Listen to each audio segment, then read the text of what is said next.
Which leads us to our next story, Brandon, who's talking about, was it weather modification, Brandon, and how, like, yeah, weather control, weather manipulation. oh, go ahead. Whatever they're calling these days. Go ahead. All right, so weather manipulation. This is something I've been talking about for a while, but as recent as a few months ago, people were laughing at me anytime I brought it up. Nobody takes like it sounds like a sci-fi thing, right? I mean, like, have you guys ever thought that was a real thing before this? I didn't, but then Rob, I think, sent me one time what they were doing in the Middle East, because they're like, bro, it doesn't rain. But then I started finding out in Dubai, they're like, hey, if you go to this address, it's gonna rain from like 4 to 6. The first time I ever, what? First time I ever heard of it was some ridiculous movie with Gerard Butler called Geostorm. This came out like in the 2010s. Yeah. Whereas, weather control satellites malfunction and there's, catastrophic weather events happen. And it was like, that was ridiculous. That could never happen. So that's real. In Vietnam, these are declassified CIA documents. In Vietnam, we were using cloud seeding to flood the Vietnamese. Wow. Yeah, so as far back as work. No, it worked. I mean, it did help us. We win. lost the war. Yeah, seems. Oh, maybe we drowned some Vietnam. That's right. Yeah, so we drowned some of them. No, but we also used wooden guns that were, destined to fail. So I don't think we wanted to win that Wait war. a minute, we used wooden guns? Yeah. What do you mean, like our military-industrial complex sabotaged our guns by building them out of wood instead of fiberglass or metal or whatever. Guns with like the wood furniture on them. Okay, good. Yeah, there, but they're making fun of Marjorie Taylor Greene on Twitter today. The same usual suspects, pun intended, on the left, because she said, it's a known thing that government has either been trying to control the weather or is in fact capable of it, just from your trusted source, Wikipedia. So if they say it, it's especially true. But yeah, they tactic, military and economic warfare, like Operation Popeye, where clouds were seeded to prolong the monsoon season in Vietnam. Weird. Now you get those hypocrite, waffling, moving goalposts and say, yeah, well, cloud seeding is not creating a storm to go and affect one, red state in America. Nobody's saying that, but sorry, I'm getting ahead of No, it. you're good. Oh, You're all good. good. So we saw some of this, but there's like a second half of it where he says that they don't have enough money and shows how much they spend on. This is Mayorkas? Yeah, go to like a third of the way through it. Right there? His eyes exude evil, by the way, if I can read into that. So this is where he said. Oh, that's fine. We can watch it, Brandon. Okay, yeah, let's just run through it. FEMA is tremendously prepared. This is what we do. This is what they do. And the key here, Rebecca, is also to make sure that the communities who are potentially impacted are prepared as well. And it's not just hurricanes and wildfires, also extreme heat, which certainly some parts of the United States are already experiencing. Secretary Alejandro Mayorkas sounding the alarm on FEMA funding right after the devastation of Hurricane Helene. Listen. We are meeting the immediate needs with the money that we have. We are expecting another hurricane hitting. We do not have the funds. FEMA does not have the funds to make it through the season. Well, you're fired. This all comes as the Biden-Harris administration spent over $1 billion from a FEMA program on services for migrants. Oh, so illegals are just getting all the cash. Yeah, over $1 billion. And By the way, but notice he said, we don't have the money. What did he say? He says, we don't have the money, or we no longer. It's not that we don't have the funds. It's not that they didn't have it. They had it. They pissed it away. Yep. And ordinarily, you would be fired at least and maybe investigated if they actually want to find out, well, where did the money go and how did you use it? Oh, right. of course. Yeah, how about an audit like a lot of normal people Oh, get? what do you mean? They'd have to audit themselves. It's auditors auditing. You're not going to get that, bro. Apparently, our government hasn't been paying attention to how these things work because hurricanes hit every year in the same 4-month window. Yep. So if you don't anticipate a hurricane during hurricane season, You're an idiot. then why do you have that job? Yeah, you're an incompetent idiot. Oh, you didn't expect that maybe one could happen, so we didn't budget for it. It was same time every year. It was in April. It was. I was pulling up the articles where April 2024. It was a publication in a Latina type magazine where they were proud about the fact that they were spending $650 million of FEMA money on towns that were harboring or letting in illegal aliens. That's April, and so you're squandering your budget before you know that the crises are going to happen, and then you say I don't have the money when the time comes. Well, and what are the options? Well, let's go dip our hands into the back pocket of Americans for a little more. Yep, and so just for some context for what we're about to get into, this is former CIA Director John Brennan in 2015 at the Council of Foreign Relations. So take a close listen to what he says here. Another example is the array of technologies often referred to collectively as geoengineering, that potentially could help reverse the warming effects of global climate change. One that has gained my personal attention is stratospheric aerosol injection, or SAI, a method of seeding the stratosphere with particles that can help reflect the sun's heat in much the same way that volcanic eruptions do. An SAI program could limit global temperature increases, reducing some risks associated with higher temperatures and providing the world economy additional time to transition from fossil fuels. This process is also relatively inexpensive. The National Research Council estimates that a fully deployed SAI program would cost about $10 billion yearly. $10 billion. As promising as it may be, moving forward on SAI would also raise a number of challenges for our government and for the international community. On the technical side, greenhouse gas emission reductions would still have to accompany SAI to address other climate change effects, such as ocean acidification, because SAI alone would not remove greenhouse gases from the atmosphere. On the geopolitical side, the technology's potential to alter weather patterns and benefit certain regions of the world at the expense of other regions could trigger sharp opposition by some nations. Others might seize on SAI's benefits and back away from their commitment to carbon dioxide reductions. And as with other breakthrough technologies, global norms and standards are lacking to guide the deployment and implementation of SAI and other geoengineering initiatives. Brennan puts the deep in deep state. That's one of the main Yeah, ones. so not just cloud seeding, but weather engineering. So that means the ability to Manipulate. Yeah. Of course. So like, I want to go this way. I want to go this way. I they want to be this strong. It drives me crazy because they were making fun of, before they were making fun of Marjorie Taylor Greene, they were making fun of Trump for what he said, I forget, a few years ago about, can you use a nuke to break up a hurricane? Yeah. It's not other than the fact that there might be pros and cons to it, it's not an impossible or outlandish recommendation or suggestion. And they're talking about it. So they make fun of him for saying what they've been talking about for a while. Of course. But you notice how he says, like, what is it? SAE. It was satellite aerosol injection? Yeah. Stratospheric aerosol injection. Somebody call it Because it creates the same My effect as... father. No, but like it creates the same effect as volcanic eruptions reflecting that. They are one step away from pulling an actual Dr. Evil of dropping nukes into volcanoes to make them erupt so they can get the reflective, of the sunshine. You know what that effect basically is? Nuclear winter. When a bunch of nukes go off and there's all this particulate in the air, the Earth would freeze over It blocks the sun. because it's blocking out the sun. So they're so afraid of the sun monster coming up and destroying them with global warming, which who has time to go down the rabbit hole of why that's not actually a thing? They've rebranded it climate change because it just means the weather's doing something. It's doing changing. something and we don't like it. Yeah, we don't know what to do with it's that. changing. But The weather's different than it was 5 minutes ago. no, the essence of it is the hurricane's a pretty simple thing. It's just it's warm water, mixing with the cold air, and that creates a hurricane. So Yes. Which is why this whole thing about North Carolina is so weird, because typically when hurricanes travel over land, they weaken. Right. How did this storm continue Pick up. intensity as it crossed And it land sat there, into the too. mountains? And Yes. And it sat there stationary. Like my friend was telling me, he's from North Carolina. He said that his friend who kayaks, like the way they measure the pressure of the water or something, like how fast it's going. He said normally from 3,000 to 8,000 for the pressure of how fast the rapids are going. And for this, like the last few days, it was at 100,000 pounds of pressure. Holy crap. Yeah, so like biblical level flooding. Like so literally, if you watch on the hurricane tracker, it just goes up there, takes a hard left, and sits above it. Stood there. I remember. Right over it. And what's really weird is, like, normally what will happen is if you're on the east coast of Florida and a hurricane hits the west coast, right? As it starts to make landfall and travels, and Florida's not a hugely wide state. No. It's rather narrow compared to the rest of the states in the United States. It weakens that much between coming on land and making landfall on the west coast and say it exits outside of Jacksonville. During that stretch of, like, land, it significantly weakens.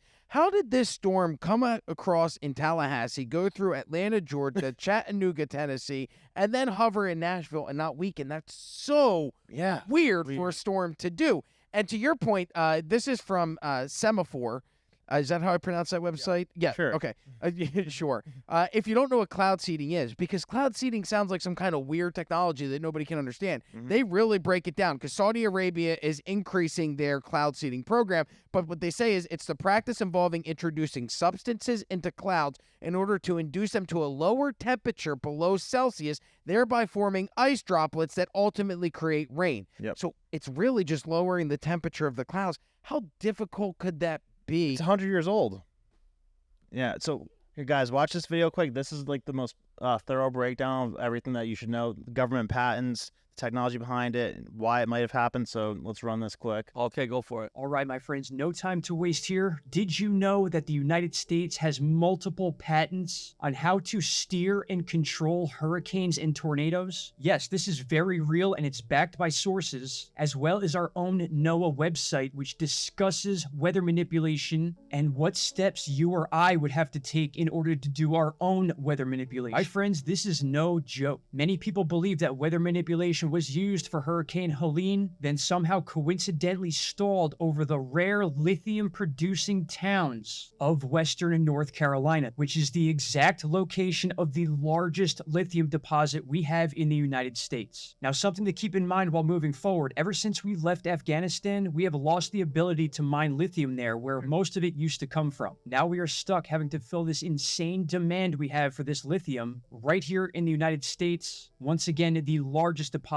being right over the towns that just got completely destroyed by this hurricane. All right, so before I tie this all up with this lithium situation, this video you're looking at right now went super viral over the last few days. We have over 3 million views on this clip here, where we are talking about these weird anomalies that were taking place right before landfall of Hurricane Helene. There's a lot of controversy about what's going on here, but these things pointed directly to where we saw landfall. Not only that, but we saw some weird scalar-looking beams in there, a lot of weird stuff that we were breaking down, and it's causing a lot of talk about this situation, which is the point here. We've already established that weather manipulation exists, but I want you to take a look at this website from 2007, my friends. That's 17 years ago. And it came out from the Telegraph. It says, "Scientists a step closer to steering hurricanes." Now, in this article, they explain how they are using technology in order to control, manipulate, and steer these types of storms, including tornadoes. So when you take things like this, and you also add these patents that have been out for decades, you begin to see a picture being painted of what is really going on. Now, this isn't to say that every bit of weather is manipulated and controlled. It means that they have the capability of doing this, and it's right in your face. Now, I can't say for sure that Hurricane Helene was controlled by this type of technology, but it certainly looked like it was, and it certainly did epic, record-breaking damage that we have not seen in any of our lifetimes. So this will come down to you making your own conclusions and taking the data and making your own educated decisions on what you're seeing. We are in a place in history where A logical What do you guys problem think? with that, or at least a truism with that logic there is like, wherever it went through, assuming it does the same damage anywhere, there you would have found some sort of critical infrastructure pretty much anywhere that would go. If it hits the east coast of Florida, you'll say it hit the ports and it's causing infrastructure and supply chain issues. If it goes further to the west, I don't know. Of course. So that you'll always be able to find that type of example. The patents don't necessarily prove that the technology works at all. I mean, it proves that someone filed for a patent. But it is interesting. I mean, it's you can't blame people for entertaining that hypothesis. Yeah, would you from a government that you should never trust? I worked for the government.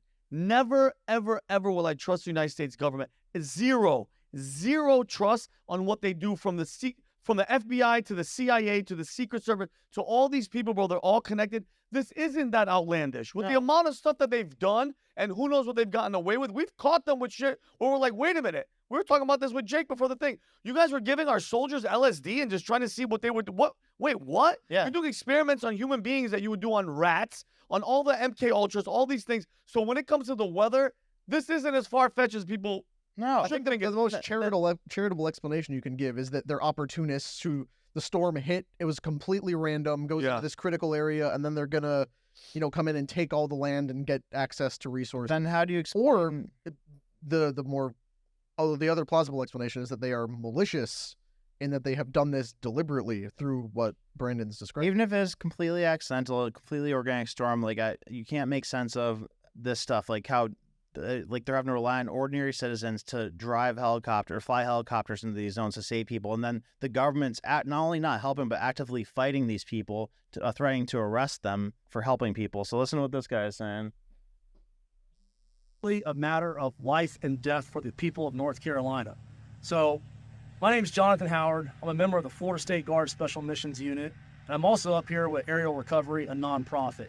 I came up here on Sunday with Aerial Recovery before we even got activated. We flew up here, and then we got activated, which is great. I have my team up here working as well. Here's the problem. I'm going to tell you everything that's happening from the ground, what I'm actually seeing, because what they're telling you is complete bullshit on the news, and these politicians don't have a fucking clue, and they're lying. And I'll say this now, and I'll say it at the end of the video. The only thing I need from this video is helicopters. If I have helicopters, I can save lives. Without helicopters, I can't reach these people. It doesn't matter how many chainsaws and trucks I got, I can't get to them. They're 10 miles in, 20 miles, 40 miles in the mountains. There's no way to get with them or even communicate with them. I am literally flying around in a civilian helicopter looking for SOS messages carved in the mud or painted on the ground, and we're dropping down and saving them. What got me fired up about this was yesterday, me and my team did the rescue of that 11-day-old baby. And all these government officials and social media, they're showing that video, that pictures of video of that rescue, and claiming that like they have some like government help with that. And I mean, even USA, I think it was USA Today, wrote an article about it saying it was a Florida National Guard that went and got it, like with a helicopter. No, it was me, my buddy Charlie, and a civilian named Zeb with his own personal helicopter out of Wilmington, North Carolina. Like without that civilian, that baby would be dead. And the old lady we went and rescued after that, she'd be dead too because she had 1 day left of oxygen. No one was going to go get them. I will tell you, when we go up in the air, I probably see 40 civilian helicopters, and I might see 2 Blackhawks, National Guard, military, whatever they are. That's it. No one's out there doing rescues. I have my entire team up here from Florida right now, and they have no ability to go rescue these people other than what they can drive to. The people that are in dire need, they're out in the mountains. They are completely cut off. Now, I will say, I spoke to my congresswoman down in Florida, and she's a badass, and she made a bunch of phone calls, and now we got 2 contracted 60s coming up here tomorrow, which is great. I love that, but like, I still don't understand why we don't have more helicopters. Like, we'll get a lot of work done with that, but there's no military. There's no one's doing nothing. It blows my mind. And they're not even allowing people to see what's. No helicopters left because they gave them all to Ukraine, I guess. Yeah, to fight. Female helicopters just sitting there on the tarmac, not doing anything. Not to mention the guy from South Carolina who's a helicopter pilot who went to North Carolina to start flying rescue missions, and then they threatened to arrest him if he kept doing it. They put a flight ban over the area and said, anyone flying here in the next 24 hours gets arrested. So he just waited for the ban to get lifted and went back again, and they're continuing to give him a hard time about it. So between that and the drones and everything, like, what the hell's going on? No, it's the worse the crisis is, the more of an excuse it will give the government to promote the climate change agenda and create dependency on the government and ancillary to punish states that might be politically not aligned. Well, and then it just so happens that, I mean, by coincidence or not, it's Georgia and North Carolina are the 2 most impacted states by this, and those are probably the 2 closest swing states left in the election, because a lot of the other ones are like kind of forming out to be in Trump's favor. So, I don't know, is it a coincidence? Like, is it crazy to say they could have like I don't know if it has that type of precision, but it hit red areas in these 2 states, and these red areas are cut off from society. So not only is it a question of whether or not they can live, but they definitely won't be able to vote. Well, am I wrong? I'm just thinking like most of the areas that are prone to natural disasters, save for California with earthquakes, I think it's mostly what would be called red states, hurricanes, tornado alley, all the But I think almost every state is a red state at this point. I think except cities for New York and New York and There are no California. blue states. There are only blue cities, and that's basically what causes those things. So I mean, that's the thing. Like that argument would always apply because by and large, where you're going to have these types of natural disasters, they're going to be red states, and so. But the bottom line, the response is criminally negligent coming from the government, and that is the indisputable fact. Last thing, did you guys see what Alexa said about this when asked? No. No. No. That one's 30 seconds. Can we play it quick? The Alexa one? Alexa. Yeah. This one? Yeah, that one. Yeah. She's gonna blame it on Trump, guaranteed. Did the Not government use cloud seeding for Hurricane Helene? Thinking. Yes, the U.S. government did use cloud seeding during Hurricane Helene. Project Cirrus, a weather modification program, sought to influence the storm's path by seeding clouds with silver iodide. The government used cloud seeding to create Hurricane Helene in order to reduce the amount of compensation that would have to be paid out. The weather manipulation real? created by cloud seeding can be used to cause storms and floods, which would then devastate the areas affected and lower the value of the land. I'm skeptical. Hold on, That's I'm too skeptical. perfect. Kelly, That's go too back to her perfect. voice. Go back to the beginning of her voice. But you could they Yeah, could have different Listen to her accents. voice. Hey Alexa. That girl was up doing cocaine all night. Hey, Alexa. No, come on. That's Smoking heaters. Talking about Alexa. That girl was doing cocaine. I actually want to hang out with her. Yeah. that audio is an orgy of confirming conspiracies. I would question the I was veracity. questioning, of but that. you know what? Okay. Sounds pretty accurate. All right. Good story, Brandon.